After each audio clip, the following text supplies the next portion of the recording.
So this chapter just talks about believing in the power that's greater than yourself, And typically in life development circle, we talk about that being the God factor, the grace factor.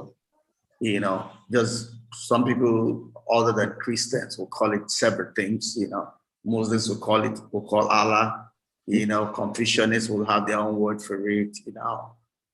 People call it the infinite intelligence, call it whatever, but it's just the fact that we know that there's something beyond us, which we understand and don't understand, that controls the details of our life, right?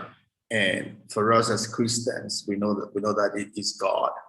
He's a Father. He loves us. He's the God of creation, and He's on our side. And that's very important, as we go the affairs of our life, because there are two ways there are basically two ways we can relate with infinite intelligence. We can relate with God. We can either relate with God as someone that we work with or someone that we use, right? Religious people pretty much use Him, but those that truly understand Him walk with Him, not using, right? Pretty much religion, and that's why our forefathers had several gods. They had God for giving birth. They have God for allowing the farm to produce. They have God for money, God of silver, God of gold, God of the sun. Whatever thing you want, you can create a God for it.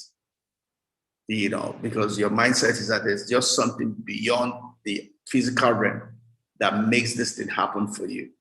And somehow they didn't believe it was the same God. So they looked at it as different gods that will answer for them in different areas, And as I think about this, this picture of Rachel stealing is our father's God comes to mind.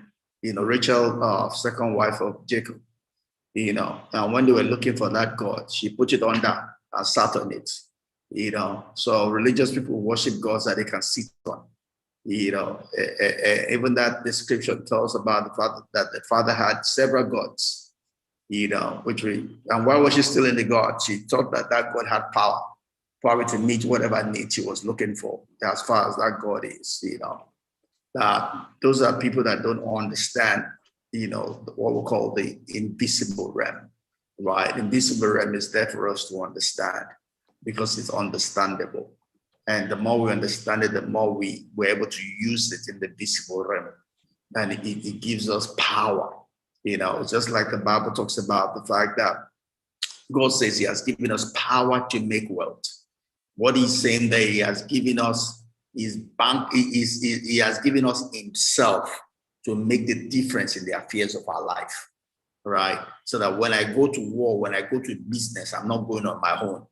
I'm going with the resource, my source, being God Himself, that will make a difference for me. So I'm believing Him for wisdom. I'm believing Him for insight. I'm believing Him for health. I'm believing Him for strength. I'm believing Him for favor. I'm believing Him for grace that will just make things different for me. That's not to say that I will not do my part, right? But it will be grace resting upon my part to make the difference.